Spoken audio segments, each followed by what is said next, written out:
Protesta organizohet për ujin, që të kemi ujë të rrjedhshëm 24 orë, përderisa potencialin qyteti Sarandës, rrethi Sarandës, e ka shumë të madh. Duam transparencë nga bashkia, se bashkia është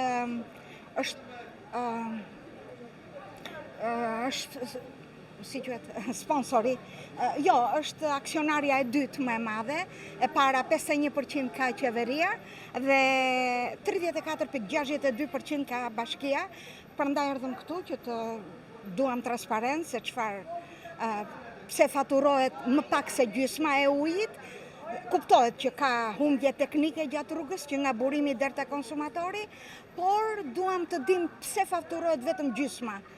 Domethënë, ku shkon gjysma tjetër, pse nuk faturohet, ku shkon? Duam të kemi transparencë dhe pse është premtuar që të kemi ujë 24 orë dhe nuk kemi. Ne duam ujë 24 orë në ditë, jo 1 orë në ditë. Ne duam vepra, ne nuk duam fjalë.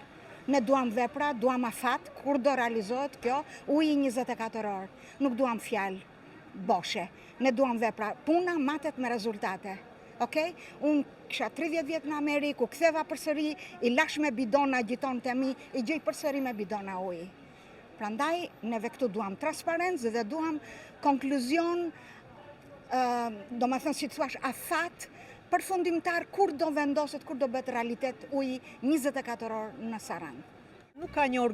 Kjo protestë nuk ka një organizim, sepse është njoftuar, është marrë leja dje në polici vonë, dhe organizatoria e kësaj proteste është duke ardhur tani. Njoftimi është bërë në orët e vona të natës, prandaj njerëzit nuk e dinë. Po unë shpresoj që kjo t'i çeli dyert protestave të njëpasnjëshme. Çdo ditë ne kemi kaq shumë për të protestuar, kemi plazhet tona që janë okupuar nga privati dhe na kanë vënë garde dhe ne nuk kemi dalje në det. Këtu sheshi publik i qytetit, që është këtu kush e mban mend festivalet ku organizoheshin, e kanë zaptuar dhe atë. Janë këtu në hundën e bashkisë, kanë ngritur një shkallare aty që nuk ka asnjë funksion, unë nuk e di se pse po e ruajnë. Duke sikur aty do ndërtohet dikur në vitet e ardhshme, do ndërtohet një monument. Ai nuk ka asnjë funksion, përkundrazi është një kashillëk që na bëhet ne si qytetarë që këta mund të bëjnë çfarë të duan me ne.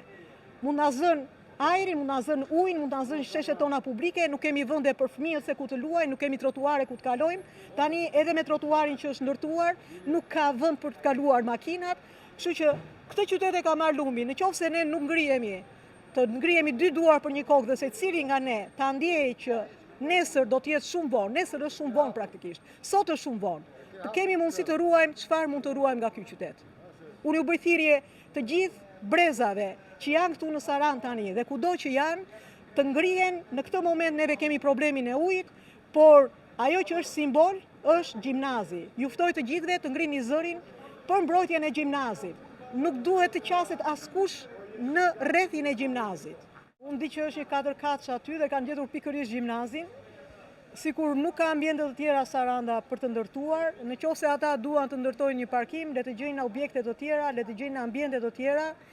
Kjo protestë sot është një protestë e cila fillon me pakënaqësitë që kanë sarandotët për ujin, por në fakt është zëmërimi popullor për mungesën. Patjetër që kanë protestuar, ne kemi bëhe zgjerimi i bulevardit në Central dhe donin të prishin plazhin e Centralit. Kanë dashur të prishin plazhin e Centralit në nëntor të 2019-s.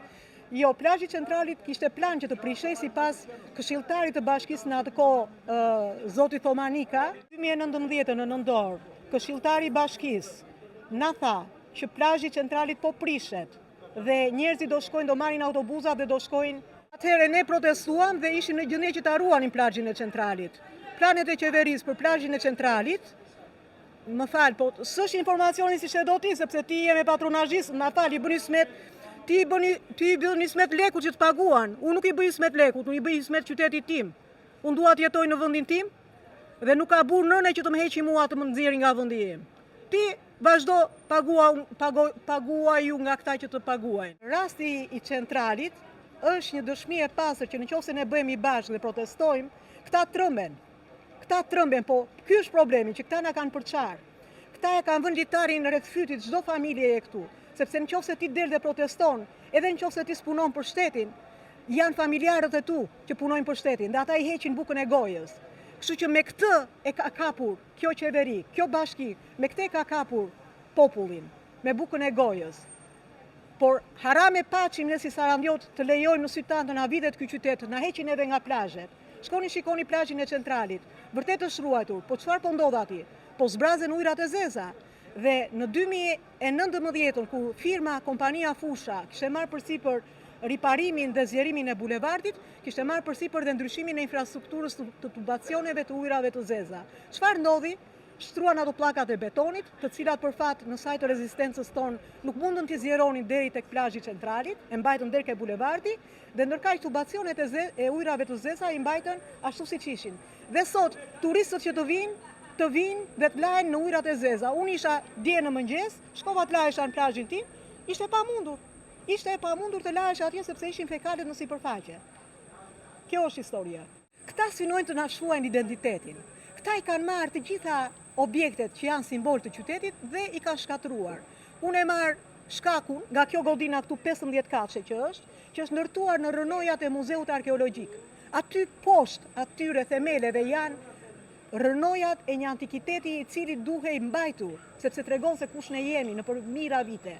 Tani e njëjta gjë po bëjmë me gjimnazin. Gjimnazi ka mbi 60 vjet që edukon, që arsimon breza të tërë, të cilët i kanë zbardhur faqen Sarandës dhe vetes të tyre dhe familjeve të tyre, kudo që janë, këtu apo në përbot. Dhe këta gjejnë pikërisht për parkimet, nuk gjejnë objekt tjetër për të ndërtuar, po do ta ndërtokan parkimin tek gjimnazi. Çfarë emri mund t'i vëmë këto? Haram e paçim neve dijen që na kanë dhënë mësuesit tanë, familjarët tanë, prindrit tanë, nëse ne lejojmë këtë gjë. Ne u torturojmë duke pritur në për taraca, tani prandaj jemi këtu sot të japim një sinjal apo një mesazh pushtetit vendor kryeministrit, që të marrin pas atë Koberi, nuk vësh tani momenti për të gjetur variacione për ujin. Kjo nga shtatori ikën, po do mendojnë për barin tjetër, që të ketë ujë Saranda, jo edhe për ne që vim, po për gjithë turistat. Këtu vjen 1/3 e gjithë turizmit vjen në Sarandë. E gjithë turizmi në Shqipërisë 1/3 vjen këtu. Pra mendoni, uji është jetik. Mungesa e ujit është problem madhor në Sarandë. Ju falenderoj të gjithëve. Shiko, unë kam rreth një muaj këtu dhe pak a shumë, më thënë, në raste të tilla kanë ndërprerje mëngjes darkë për shembull. Ose mund të vinë në mëngjes një orë e nuk vjen në darkë. Ose do vinë në darkë një orë e s'vjen në mëngjes. Do me thënë, me një orë ujë tani çfarë do bëjmë neve? Ja, bëjmë ato kurshimet tona, e mbajmë me krek, se i thonë. Tani mirë është që gjithë sarandiotët që e ndjenjë këtë që garantja e ndjenjë të gjithë, se ne flasim për tavolina, të sensibilizojnë me të gjithë neve që ngrem zërin, me një protest paqësore, ashtu siç na takon neve, siç jemi, të ngrem zërin jo të arrit në Tiranë, të bëhet investimit, të na vëj ujë nga Rëzoma, si kjo ta i fshati, nga Tatzati, na vi deri këtu, ja është projektuar e gjë. 25 milion euro kërkohen. Tani, të tjera ti kuptoni vetë. Ju sa ti jeni pa ujë? 15 ditë. Si ja keni bërë? Ne do bote, po kemi blerë, mo. Si ja kemi bërë? Kemi paguar lekë të dunjas. Nuk vjen ujë fare? Po nuk vjen fare, mo. Ja, eri dhe ajo vazhda.